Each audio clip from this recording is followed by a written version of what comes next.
Rocks Pirates kumpleto na. Sa recent chapter nga ng manga ni-reveal pa ni Oda ang iba pang miyembro ng Rocks Pirates. Kaya naman sa video nga na to pag-uusapan natin sila. Sa mga hindi nakakaalam meron na ngang part 1 itong video na to, which is dito nga natin tinalakay yung unang 6 na miyembro netong Rocks Pirates. So I suggest na panoorin nyo muna itong part 1 bago kayong mag-proceed sa video na to. Anyway, para umpisahan nga itong topic natin, unahin na nating talakayin itong unang ipinakitang miyembro ng Rocks Pirates na si Silver Axe. Base nga sa recent chapter na pagdating pa lang niya sa Chinosu, we assume na sasali pa lang siya sa Rocks Pirates sa oras na to. Bale may mga theory ngang naglalabasan na possible daw na yung Devil Fruit ni Urouge taglay netong si Silver Axe. Teka, ano nga ba itong Devil Fruit ni Urouge? Currently nga hindi pa ito pinapangalanan ni Oda, pero inexplain naman na yung kakayanan neto. At ito nga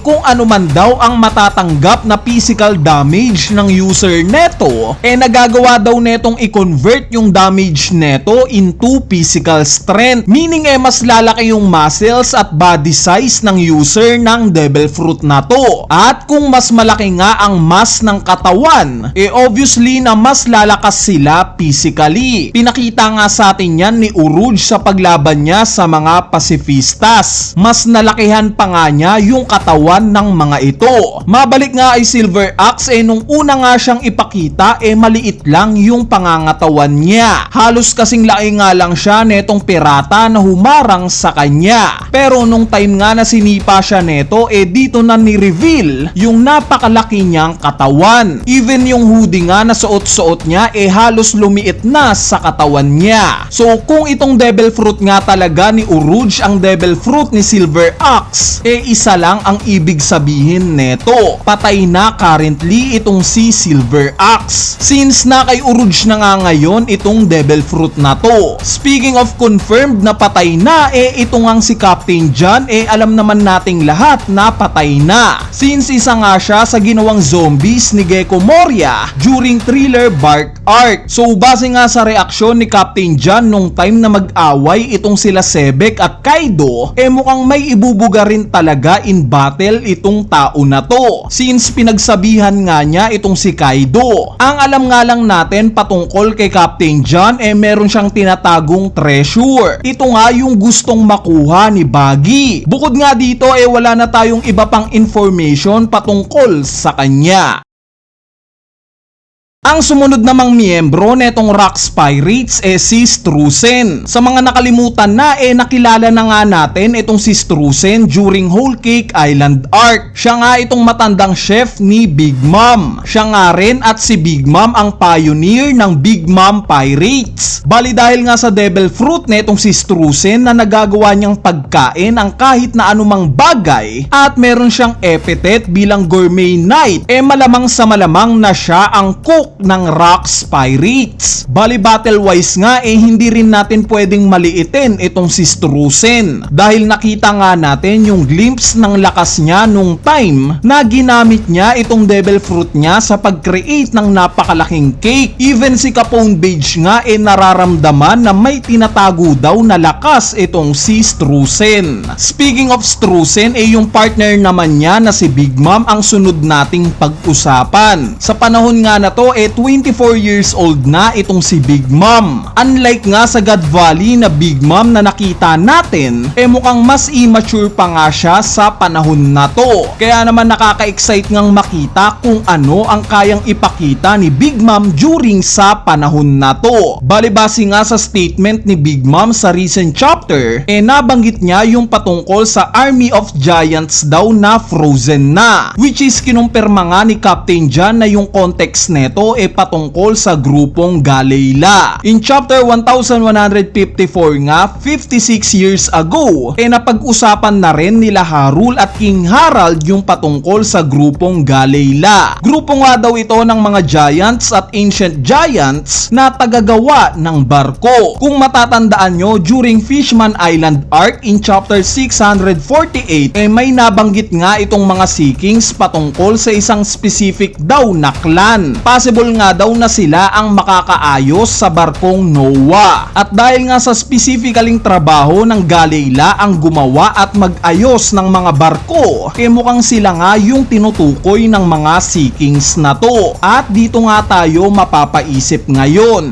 bakit inopen up nila Big Mom yung topic patungkol sa Galeyla? May nabanggit kaya si Rax Disebek patungkol sa relevance ng Noah sa gagawin nilang pag-atake sa Merijoa? Ano kaya yung point ng pag-uusap nila patungkol sa topic na to? Bali dahil nga sa kinumpirma na ni Big Mom na Frozen Giants nga itong grupo ng Galeyla, tumataas nga ang posibilidad na sila talaga itong nakita nating mga nagyeyelong giants sa Punk Hazard. At sa tingin ko isa nga ito sa seed na tinanim ni Oda sa ating mga isip nang sa ganon once na umatake na itong Straw Hat Pirates sa Merijoa sa parating na Final War, hindi na tayo magtataka pa kung bakit posibleng dadaanan nila Luffy itong Punk Hazard.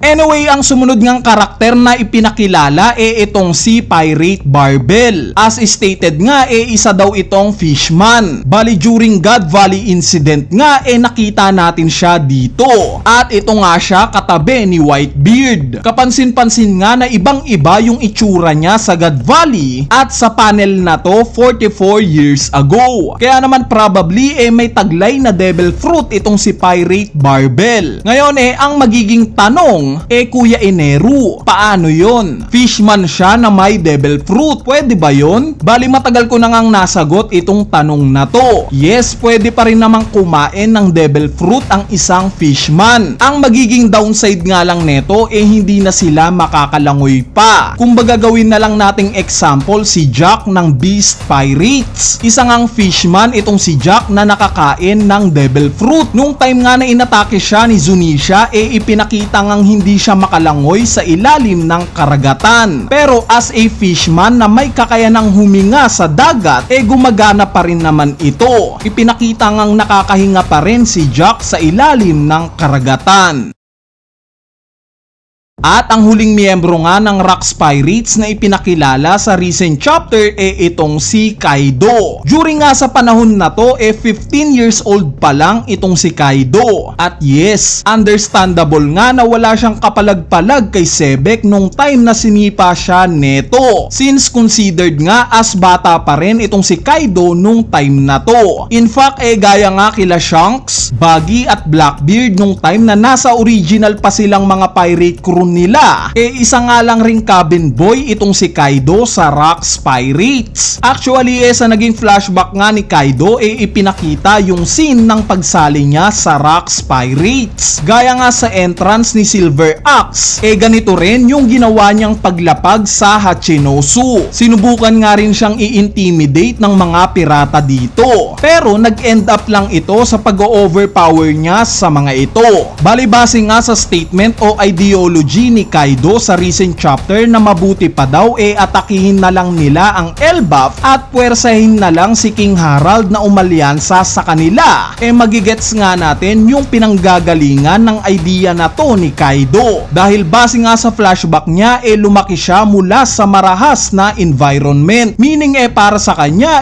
para makuha ang isang bagay kailangan mong maging mas malakas para mapuwersa yung mga nasa paligid mong irespeto ka. At ito nga yung lesson na gustong ibato sa kanya ni Sebek sa chapter na to, na hindi lahat ng bagay makukuha mo sa lakas lang. Kailangan mo nga ring gumamit ng utak kung gusto mong makarating sa tuktok. At ito nga yung parehas na meron itong captain nila na si Sebek. Meron siyang lakas physically at meron din siyang talino na kayang tumapat sa kahit na sino. Anyway, ayan na nga yung ikalawang set ng mga miyembro ng Rocks Pirates. Kung may thoughts o idea pa nga kayo patungkol sa mga tinalakay nating miyembro ng Rocks Pirates, wag na kayong mahiyang i-comment yan sa ating comment section sa ibaba para mapag-usapan natin yan. So yun lang, peace!